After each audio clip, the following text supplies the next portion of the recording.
Ha pasado una semana desde que el Mundial 2026 tiene campeón. España volvió a tocar el cielo y consiguió su segundo título mundialista después de derrotar 1-0 a Argentina en una final que tuvo absolutamente de todo. Tensión, polémica, lesiones, una expulsión y goles anulados. Una batalla táctica que durante muchos minutos dejó completamente bloqueada a la selección argentina. Y finalmente, un gol en la prórroga que decidió una final histórica. Pero este partido también puede representar algo mucho más grande, porque mientras España celebraba el nacimiento de una nueva generación dorada, Argentina se despide de un mundial que probablemente marque el final de la historia de Lionel Messi en la Copa del Mundo. El mejor jugador de la historia disputó una nueva final, pero esta vez el trofeo no terminó en sus manos. Enfrente estaba un futbolista que representa exactamente lo contrario: Lamine Yamal, el presente, el futuro y posiblemente el próximo gran protagonista del fútbol mundial. Pero antes de hablar de la final, tenemos que hablar brevemente de un partido que parecía imposible de explicar. Y antes de continuar, quiero invitarlos a unirse a mi canal de Telegram. Ahí les avisaré cada vez que suba un nuevo video para que no se pierdan ningún contenido, y además estaremos comentando toda la actualidad del fútbol, noticias, rumores, fichajes, debates y mucho más. Si quieren formar parte de esta comunidad y vivir el fútbol día a día, los espero en el enlace que está en la descripción. Francia contra Inglaterra. El partido por el tercer puesto terminó con un increíble 6-4 para los ingleses. 10 goles. Una auténtica locura. Inglaterra prácticamente sentenció el partido en el primer tiempo, marchándose al descanso con una ventaja de 4-0, pero Francia reaccionó en la segunda mitad. Ahí apareció Kylian Mbappé, el delantero francés, marcó 2 goles y lideró una remontada que por momentos parecía imposible. Barcola también anotó y Dembélé puso el 4-5 en el tiempo añadido, pero cuando Francia buscaba el empate, Jude Bellingham apareció para marcar el sexto y definitivo gol de Inglaterra. 6-4. Un partido completamente descontrolado. Inglaterra se quedó con el tercer puesto y Francia terminó cuarta. Pero a pesar de la derrota, Mbappé volvió a dejar su nombre en la historia. Con sus 2 goles terminó convirtiéndose en el máximo goleador histórico de los mundiales, sumando 21 tantos. Una cifra impresionante que demuestra que a pesar de que todavía tiene muchos años por delante, Mbappé ya está construyendo su propio legado, y mientras él sigue escribiendo su historia, hay otro jugador que está comenzando la suya: Lamine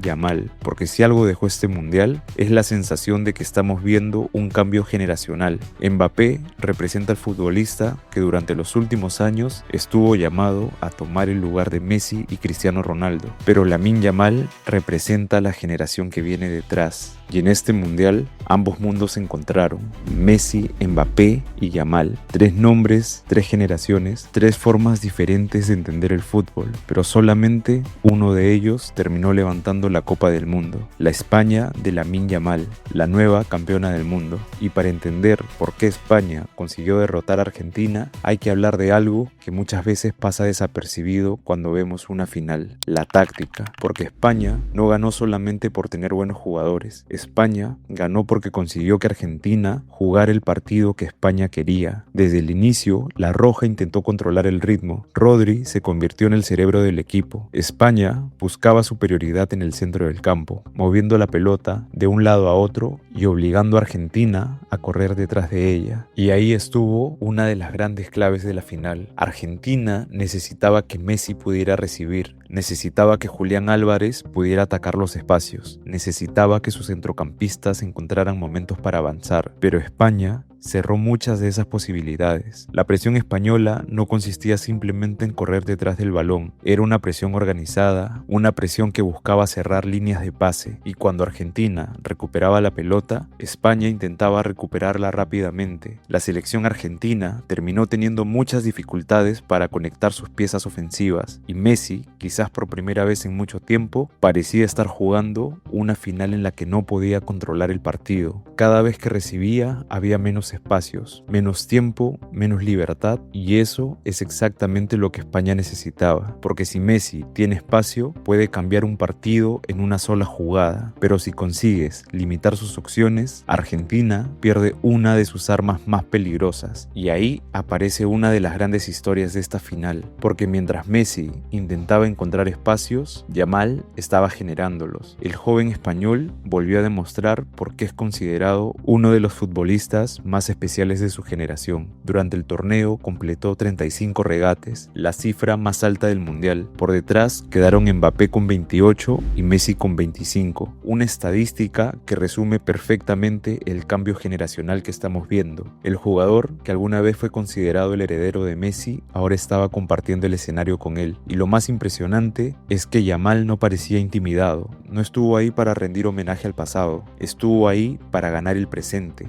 y España consiguió controlar el partido, pero la final todavía estaba lejos de terminar, porque Argentina empezó a sufrir problemas físicos. Las lesiones comenzaron a convertirse en un factor importante, la defensa argentina perdió estabilidad y el equipo de Scaloni empezó a tener cada vez más dificultades para mantener el equilibrio, y entonces llegó uno de los momentos más polémicos del partido. Enzo Fernández recibió la tarjeta roja. Argentina se quedó con 10 jugadores, y hacerlo en una final del mundo contra una selección como España fue prácticamente una sentencia. Argentina tenía que resistir, tenía que defender y tenía que esperar una oportunidad, pero el partido también estuvo marcado por los goles anulados y las acciones polémicas, que aumentaron todavía más la tensión. Cada vez que la final parecía romperse, el partido volvía a empezar. Cada gol que no subía al marcador aumentaba la sensación de que estábamos ante una de esas finales que se decidirían por un pequeño detalle, y ese detalle llegó en la prórroga.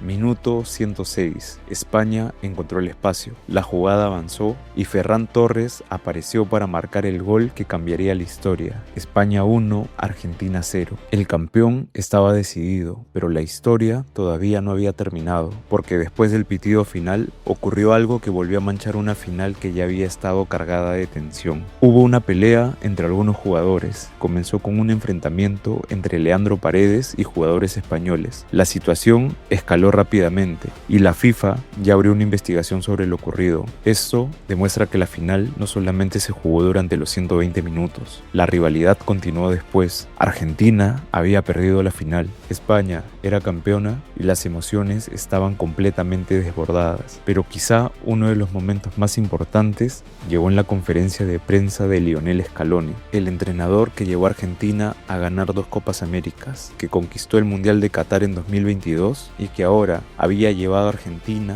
a una segunda final del Mundial consecutiva. Scaloni reconoció la superioridad de España, pero también defendió el esfuerzo de sus jugadores. El técnico argentino dejó claro que estaba orgulloso del equipo y dijo entre lágrimas que difícilmente se vuelva a formar un grupo como ese y que le dolía en el alma. También tuvo palabras enormes para Lionel Messi. Scaloni volvió a describirlo como el mejor futbolista de todos los tiempos, y es imposible hablar de esta final sin hablar de Messi, porque quizás estamos ante el final de una era. Messi disputó su última Copa del Mundo con 39 años. Jugó cada minuto de las eliminatorias y marcó 8 goles durante el torneo, una cifra impresionante. Pero esta vez no pudo conseguir el título, y hay algo especialmente simbólico en esto. Messi ganó el Mundial del 2022, llegó a otra final en 2026, y aunque no pudo levantar la copa nuevamente, Argentina demostró que sigue siendo una de las grandes selecciones del planeta. Con esta final, la albiceleste alcanzó su 7ª final mundialista y consiguió algo que muy pocas selecciones han logrado: jugar 2 finales consecutivas. Argentina ya tiene 3 títulos mundiales, 1978, 1986 y 2022, pero España también acaba de entrar en una nueva dimensión. La Roja consiguió su segundo mundial. El primero llegó en Sudáfrica 2010, cuando derrotó a Países Bajos en una final que también terminó 1-0 en la prórroga. Ahora, 16 años después, España vuelve a ganar una final con el mismo marcador y con una generación completamente diferente. Pero hay un dato todavía más interesante. España y Argentina se habían enfrentado solamente una vez en la historia de los mundiales. fue en 1966. Argentina ganó aquel partido por 2-1 y ahora España, 60 años después, consiguió su revancha. Y además, el historial general entre ambas selecciones le ha dado a España una ligera ventaja sobre Argentina. Antes de esta final, España tenía 7 victorias contra 6 de Argentina y 2 empates. Ahora, España volvió a ganar y se convirtió en campeona del mundo. Una segunda estrella que coloca la roja junto a selecciones históricas como Francia y Uruguay, que también tienen 2 títulos. Pero quizás el dato más importante no está en los trofeos, está en el cambio generacional, porque España no depende de una sola estrella. Tiene a Rodri, Dani Olmo, Nico Williams, una generación joven, y también tiene a Lamine Yamal. Eso puede ser lo más preocupante para el resto del mundo, porque si España consigue mantener este grupo unido, podríamos estar viendo el comienzo de una nueva era, una era que comenzó con la generación de Iniesta, Xavi, Casillas, una generación que conquistó Europa y el mundo, y ahora parece tener un nuevo heredero, Lamine Yamal. Mientras tanto, Argentina tendrá que afrontar una pregunta inevitable: ¿qué viene después de Messi? Porque durante más de una década, la selección argentina construyó buena parte de su identidad alrededor del mejor jugador de su historia, y ahora tendrán que aprender a vivir sin él. Scaloni podría continuar, el equipo tiene jugadores de enorme calidad, pero perder a Messi significa perder algo imposible de reemplazar. Quizás por eso esta final duele tanto, porque Argentina estuvo a un partido de conseguir algo histórico, ser campeona del mundo 2 veces consecutivas, pero se encontró con una España que fue superior tácticamente, una España que supo controlar el partido, una España que neutralizó a Messi, una España que resistió cuando Argentina intentó reaccionar, y una España que encontró en Ferran Torres el gol que decidió la final. Nuevamente, un barcelonista les da un título mundial, y mientras Messi se aleja del escenario, Lamine Yamal se acerca. Mbappé sigue escribiendo su historia, y el fútbol mundial parece estar entrando en una nueva era, una era en la que las leyendas del pasado empiezan a despedirse y las nuevas estrellas comienzan a tomar el control. Messi ya fue campeón del mundo, Mbappé ya fue campeón del mundo, y ahora Lamine Yamal también puede decir que es campeón del mundo, pero la diferencia es que él apenas está comenzando, y si este mundial nos dejó una lección, es que el fútbol nunca se detiene. Una generación se va, otra llega, y en esta ocasión España es la selección que está en la cima, campeona del mundo por segunda vez en su historia, y con una nueva estrella llamada Lamine Yamal, mientras que Argentina tendrá que levantarse como siempre lo ha hecho, porque si algo nos ha enseñado esta selección durante los últimos años es que nunca hay que darla por muerta. Pero esta vez la Copa del Mundo se va para España, y quizá con el paso de los años miremos esta final y entendamos que no fue solamente el final del Mundial 2026, fue también el final de una era, la era de Messi, y el comienzo de otra, la era de Lamine Yamal.